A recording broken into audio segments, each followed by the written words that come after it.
Whenever you are, sir. All right, at this time, we will call the April the 14th meeting to order. Welcome everybody in attendance. Thank you for being here. If you will, please stand and do the pledge of allegiance.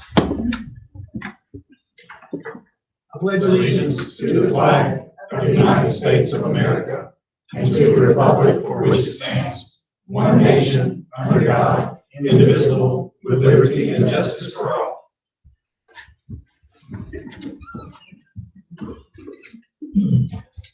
All right, at this time, I'd be looking for a motion and a second for approval of the March 10th, 2025 board minutes. I'll make a motion.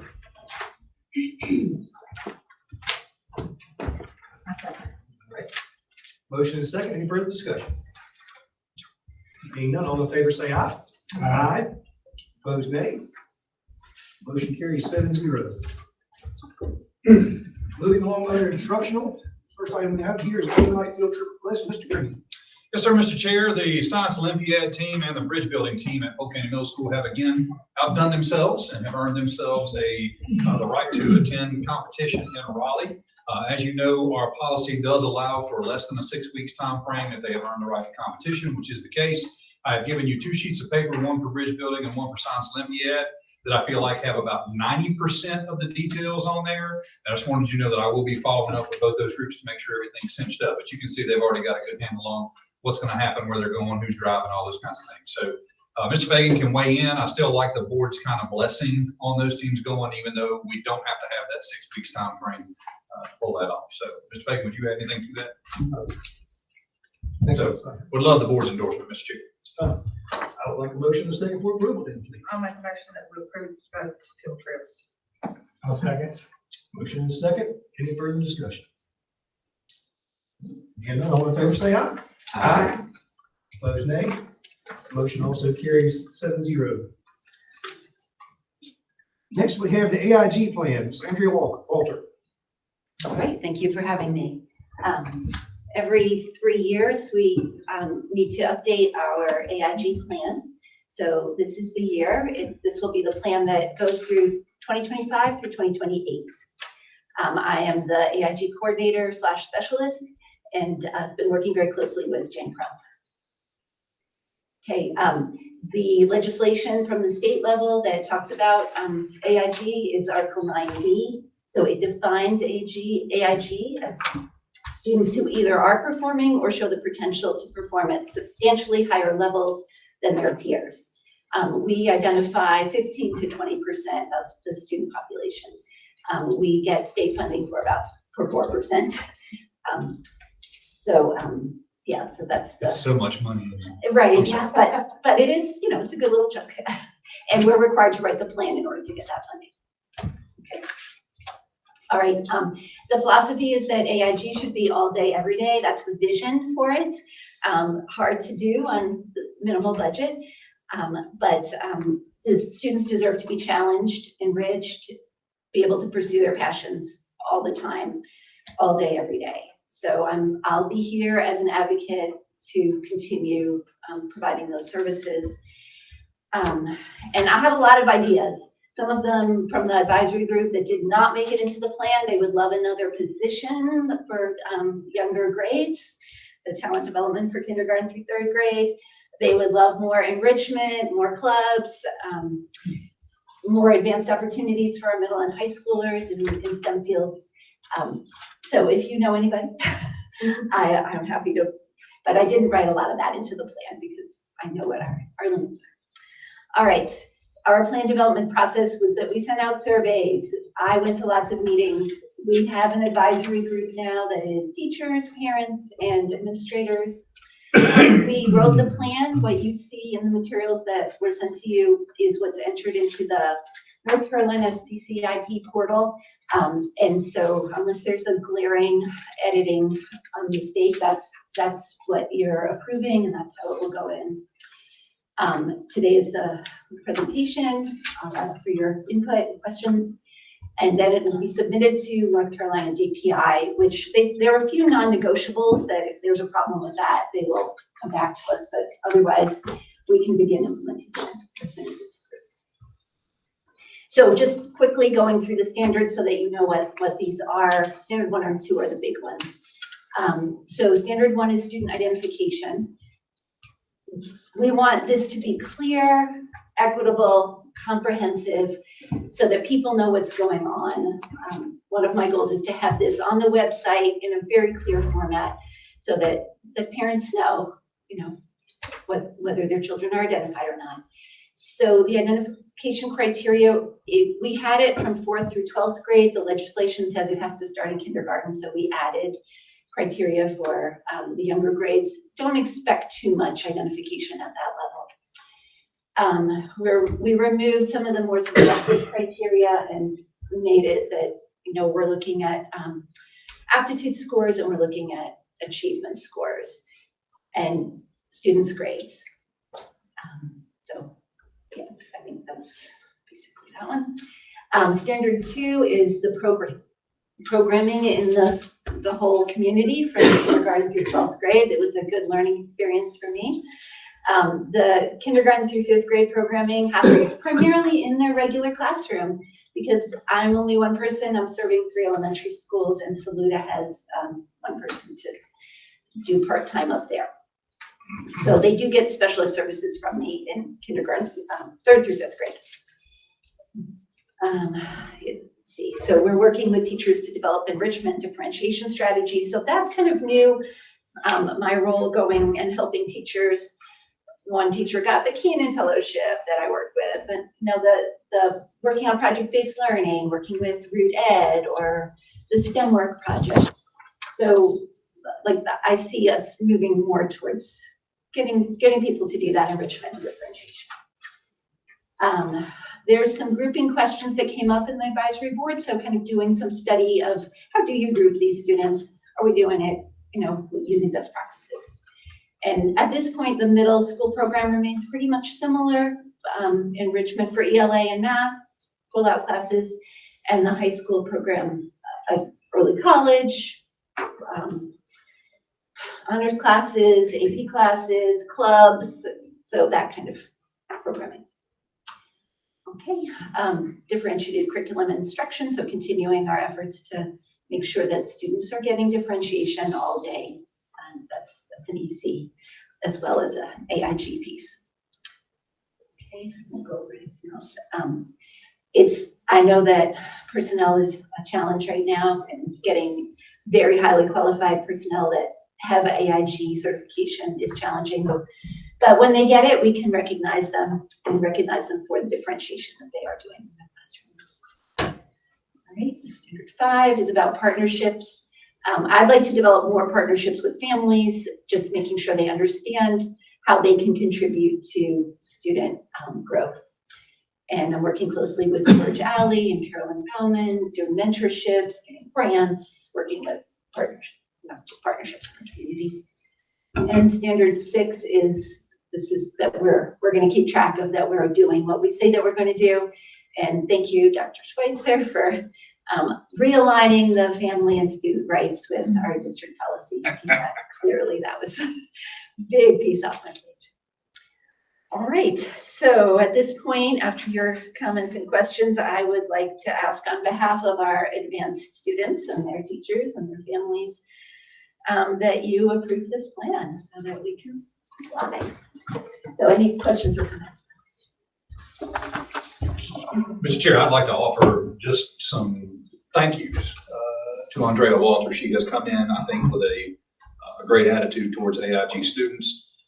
We all know how much money is spent on one end and not the other, and so being positive and upbeat and going out and finding ways to integrate services for AIG children is tremendous, especially given the amount of money we receive. So just want to congratulate you on your work with this plan. You've done a great job, and certainly appreciate the efforts you're making out there in our schools too. So thank you, thank you, thank you. I love it. Questions or comments? I think you're a great fit. I've heard great things, and I really appreciate you. Thank you. Just love it. Thank you. All right. Well, thank you very much. Folks, again, actionable item. Looking for a motion and a second for approval. So moved. Motion and a second. Any further discussion? Being none, all in favor say aye. Aye. Opposed, nay. Motion also carries 7-0.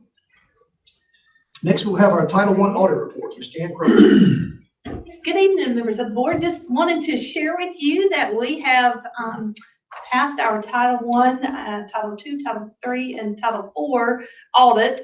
We did not have any findings this year, so I was super excited about that. Mr. Green always tells me not to worry about it, but you know, I'm perfectionist, so I was gonna see that finished with the without having any findings. So I was excited about that. We just wanted to share that news with you and just want to see if you had any questions about the audit. All right. What I will Thank you, tell Ms. you is, Loveless. not only did she not have any findings, the guy on the interview, on the call, he interviewed some of the central office workers, this last thing he does, said that he was going to start using her presentation as the model for the state in terms of what they need to do for compliance. So Jan Crump will not be tooting her own horn. No, I'm telling you, between her, Dr. Schweitzer did a little bit behind the scenes, but Jan Crump and all the Title I teachers, all the schools out there did a tremendous job on this audit, but you get mad props for doing that. Well, I'm just very proud of our staff. So they did a great job and we truly are doing what we said we were doing. So that makes it easy when it comes to time for an audit. And it ain't like federal. I've been around federal programs for 20 years. It ain't like them not to find something. So kudos to you. Thank you. All right. Thank you. Thank you, Ms. Crowe. All right, then moving down under administrative, the first thing we have here is the child nutritionist, CEP, Ms. Peeler. Actually, Ms. Peeler and I are a tag team. This one. First thing I want to do is to say thank you, Ms. Peeler, for an outstanding taco dinner. Thank you, thank you, thank you. I talked a lot about what Jennifer and her staff do and the dedication that she puts into it. I am pleased to say that, you know, from what the numbers look like this year, Jennifer, you can chime in. We talked a little bit about it during our budget presentation. It does not appear to be the heavy lift that it was last year. And so we're thinking that between the losses at the 612 and the gains at the K5, you're looking at probably somewhere between $50,000 and $75,000 that we would have to come up with to have every student eat free breakfast and lunch. This board agreed to do that last year with a $180,000 burden. I'll tell you that, and I'm not saying it's easy to go out and find $60,000, $70,000, $80,000. It's not necessarily easy.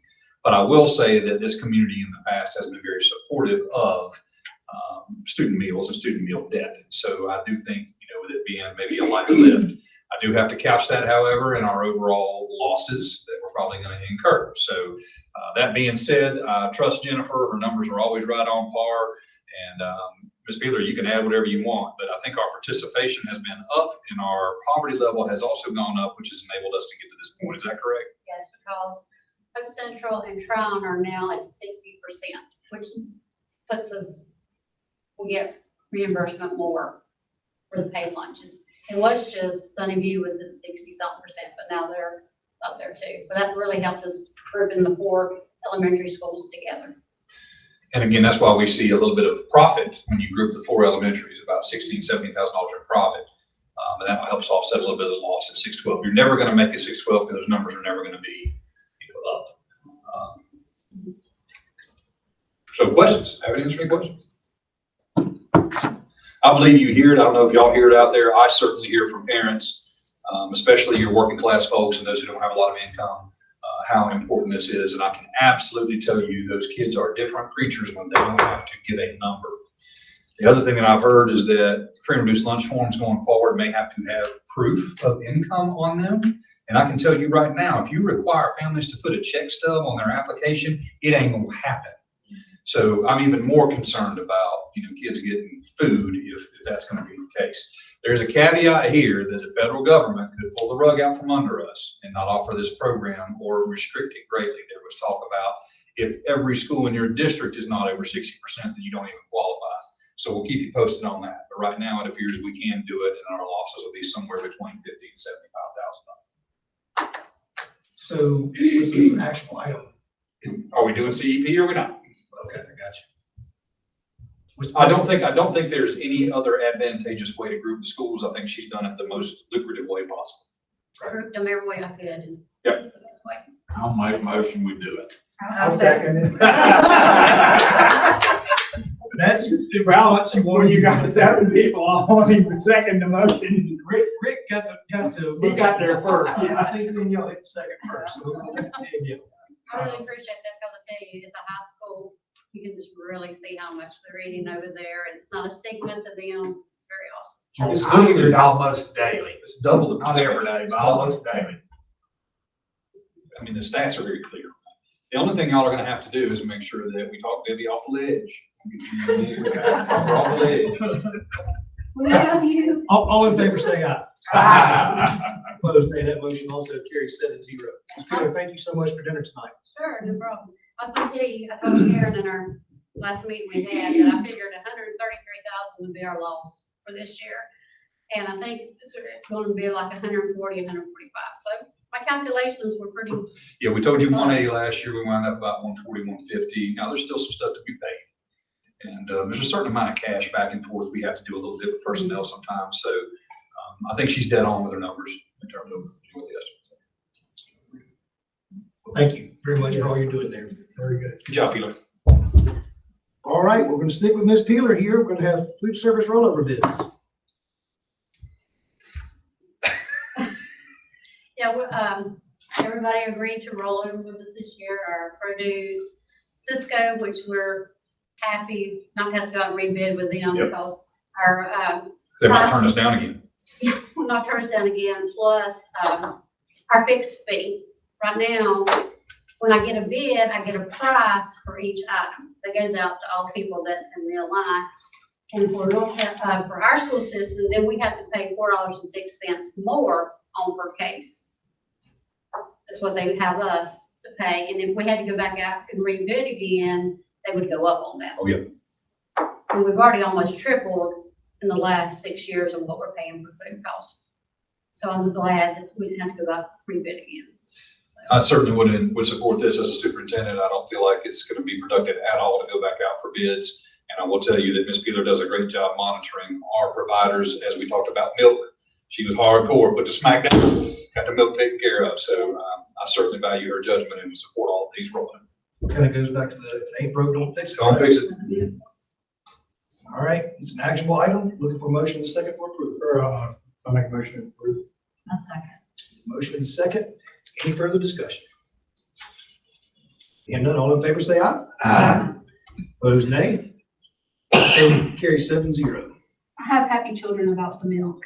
The milk guy kept saying the mail, he kept saying, let's do a taste test, let's do a taste test. Did you tell him about that? I taste test, blind taste test. Well, I didn't tell him about that part. You No, did I not. did a blind taste test. Debbie Metcalf was working at the high school and I did a blind taste test. And let me tell you, you can tell the difference between fat and milk. I picked fat. Okay. Well, what was it? Did Mary called it? Clabber. Clabber. You know that clabbered milk? Yeah. Clabbered. All right, next item on here is the proposed 2025-2026 budget. Ms. Lois. Okay, this is similar to, I'm gonna get a little bit closer. This is similar to the ones we've had in the prior year. We have to, do a proposed budget at the first of the year, and all we really know at the time is, basically, it's the same as the prior year, unless the county gives us more money. So, me and Aaron had a meeting with them, regarding that, so we're hoping maybe, I don't know, we'll see. Aaron knows more about it, but basically it's the same as the prior year, and then we don't really have our state or federal any of that yet. So, but it's going to be probably close to the same. If usually y'all know how that is. Usually the benefits is higher than what they give you. So usually it's a little bit of a cut on the state side by the time you put everything in there with the raises and all. But basically it's the very same as it was last year until we get into the weeds for next year. And Debbie, I told them you were working with auditors and doing those things today, so I pretty much explained to them kind of where we were and did tell you guys, we're asking for the same thing we have in past year, definitely last year. Go back to it. All right, that is again an actionable item, folks. We'll be looking for a motion and a second for approval.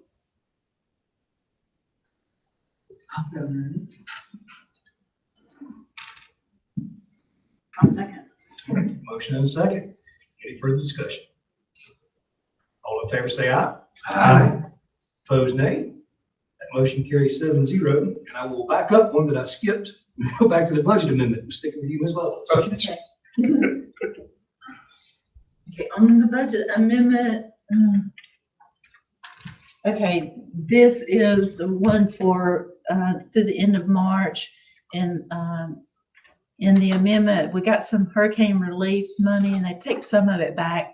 Honestly, they gave us quite a bit. The only thing we could really take out of that was the food service pay that we paid them, that we had to pay them for the hurricane days. relief part. Because USDA really won't pay that. And they gave us the money for that. So honestly, it was, we ended up maybe $20-something thousand that we got out of that. But there was they pulled back some money for that one. There's also the safety grant that we got. The safety grant, this is for the SRO officers. And what they do with that one, it was moved to the State Bureau of Investigations, I think it was. So usually we have this much earlier in the year, much earlier. But because of all that, we just got it like last week. Like I told you. Like last week, we got it.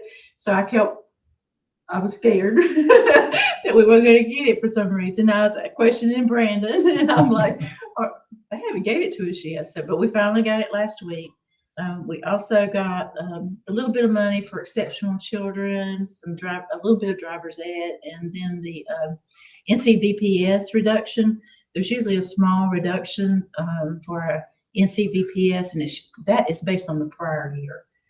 It's not a whole lot. They of money. continuously adjust. Yeah, they adjust Seats it. you use, seats you don't use. Yeah. So that's all there was on the state side. Okay, the next one.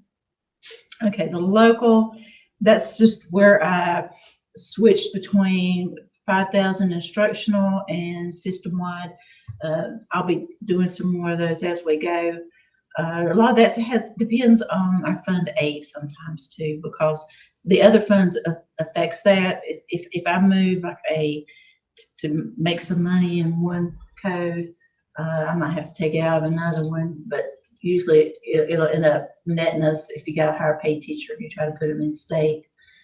Sometimes we have that. A lot of times we'll have a teacher or a TA that ends up becoming a teacher, and we have to go back and pay them back pay for the whole year. We've had that just recently, and you have to go all the way back to the first of the year and pay them up till then. So all of a sudden, I'm moving that person from local because they were paid $4,100, and now they're making $5,000 and something. So it's better to put them on a position allotment on state if it's a higher paid than some of the other ones, and move a lower paid one to local, because there's position allotments. You can make some money doing that.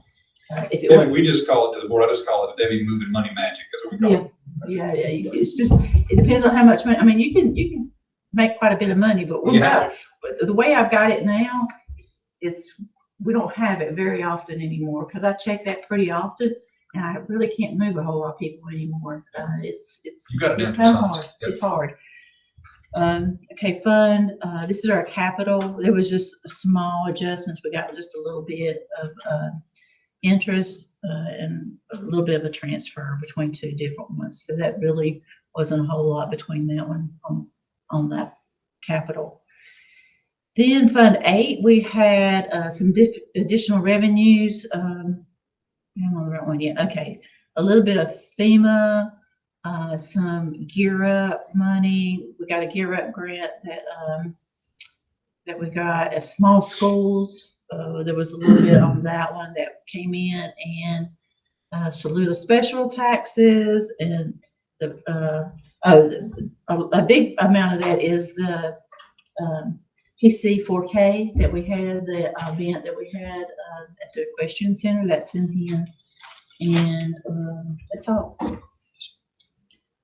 And that's the Fund 8, so that's the only ones I had this time. So you start seeing a lot of moving around so that we get everything lined up for the end of the year as we go. A lot of the money that we've been getting too, some of the FEMA money is coming in, because Brandon, in fact, we got 100. I'll let Brandon tell you about that one. But anyway, we got 100 FEMA money. Oh, he did. Okay, it's 175,000 today.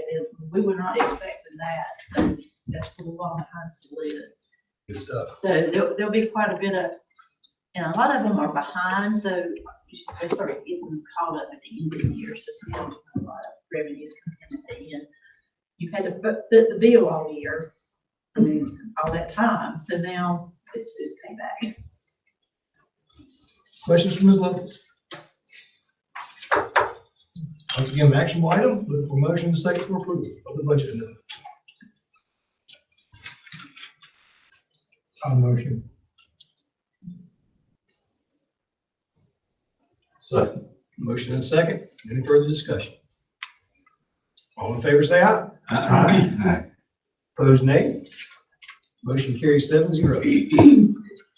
Next, Dr. Schweitzer, we have the student transfer request. Unless anybody has seen any major reason for us to take that to closed session, I think that one's pretty straightforward. And Did your vote earlier, excuse me, include the capital proposed budget or just the local?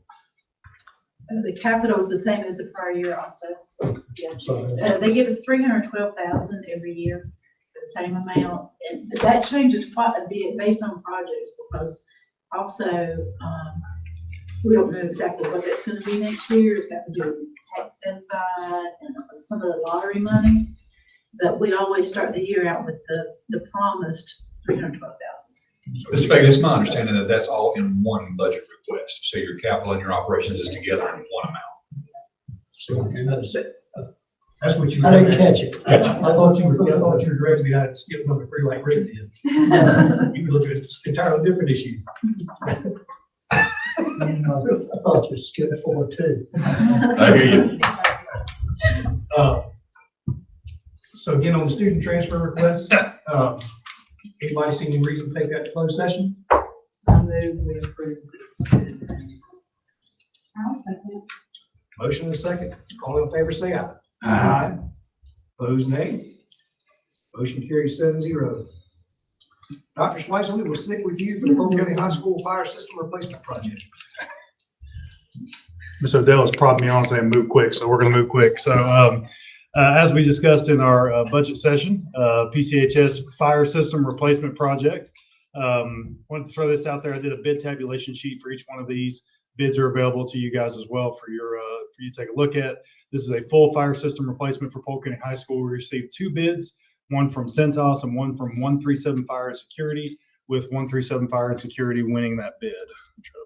Zoom in just a little bit. It's only $22,000. Yeah, so a little bit of a difference here. We've recently been switching. If you find a good fire vendor, much like my wife tells me, finding a good hairstylist, you stick with them. Apparently, 137 Fire has been a good vendor we've been working with lately, and they came back and won this particular bid for the high school. Dr. Schweitzer, you said again, that's going to be coming from Repairs and renovations. lottery. Lottery money. Yes, sir. Any questions? If not, be looking for a motion and a second for approval. Motion and a second. Any further discussion? Needs to be done. Yep. All in favor, say aye. Aye. Opposed, nay. Motion also carries 7-0. Dr. Schweitzer, we're going to stick with you again. Looks like we're going to stick with you the rest of the way. Go with Trial Elementary School Annex Roof Replacement. Yes, sir. Once again, as we discussed, this is the annex roof portion of Tryon Elementary School complex. Looking at the bid tabulation sheet when we put this out for bid.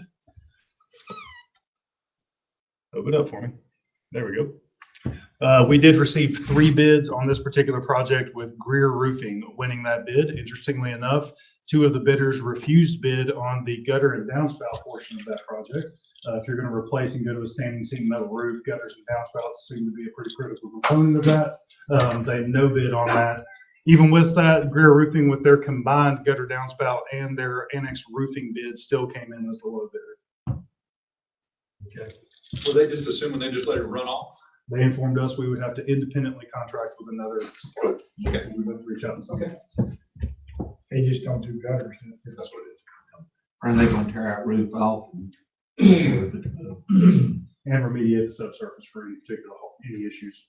I know it's a lot, but having an old shingle roof like that out there is not good, because it's going to be every 15, 20 years. So you're better off, I think, doing the metal and being done with it in 50 years. Have you worked with Greer Roofing before? Oh, yeah, they are great. You probably got a 40-year at least guarantee. It's 50-year on materials. I think this one is 30-year on the labor, so that's pretty good warranty backing too. done several projects with Greer Roofing that, The Greer's always been really good to us. Fair enough. And once again, same thing with funding. yes, sir, repair and renovations, a lot of fun. All right. Again, an action item, looking for a motion and a second for approval. I'll move. I'm sorry. Rick. All right, you Yeah, get one second. and two or 2 and 1, doesn't matter. Rick squared. Motion and a second, any further discussion? All in favor, say aye. Aye. Opposed, nay. Motion also carries 7-0. Dr. Schweitzer sticking at Tryon Elementary School and now Polk Central as well, the kitchen hood project. Thank you, Mr. Chair. This particular project, interestingly enough, we put this project out for 2 of our school sites, full replacement of the kitchen hood systems, as we talked about in our budget planning meeting. It's not as simple as just buying the equipment. It's actually the rooftop penetration, resealing of the curbing in the roof. It's the installation of the physical equipment. It's the hooking up to electrical. It's the hooking up to your fire suppression system. Very complicated, complex project. We only had a single bidder offer us a turnkey solution. We had one other bidder come back and offer to sell us the hoods themselves, and that they would do that portion, would not cover any curbing, electrical hookup, or anything else. And so those were our only 2 bid responses that we got that came back. We elected to present to the board the turnkey solution for this particular project.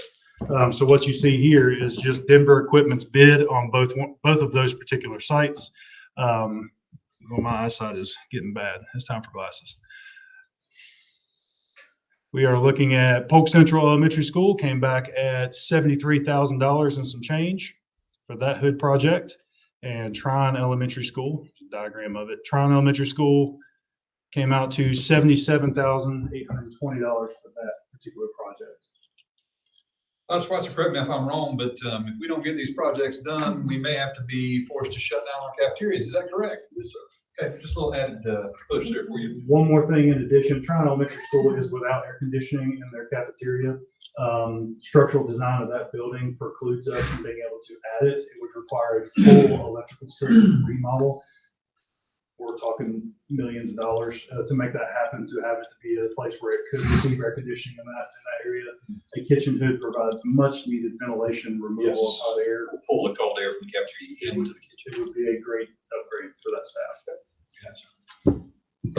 Any questions? Okay, once again, action item, looking for motion and a second for approval. $150,000 for kitchen. Motion and a second. Is there any further discussion?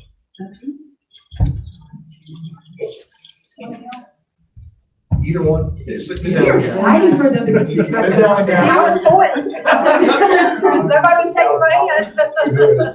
It's probably about $35,000 for 2 hoods. The rest of it is to properly install. The labor and electric. Exactly.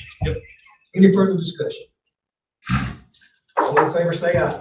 Aye. Opposed, nay. Motion also carries 7-0.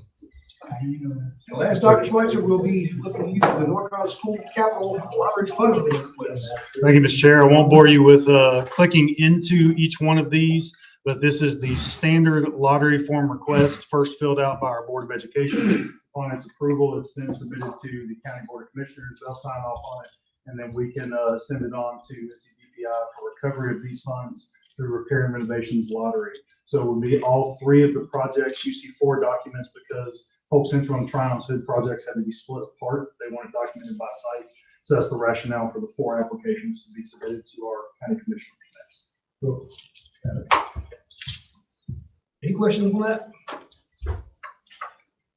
Again, an action item, motion and second for approval. I make a motion. A second. Motion and a second. Any further discussion? Being none, all in favor say aye. Aye. Opposed, nay. Motion carries 7-0. Now moving on under old business, Mr. Green.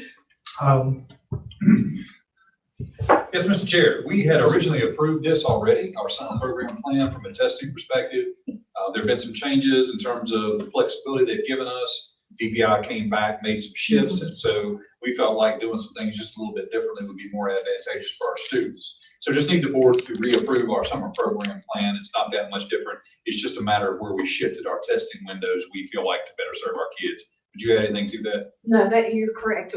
They're actually able to retest before school lets out instead of having to come back on the work days. We found that when you try to you remediate them a little bit after their initial test, you try to get them back in the summer, they don't come back. So if you can get them that last day or two, it's huge. Sure. Okay. So just be looking for approval for that modified. All right. Your motion second for approval. So moved.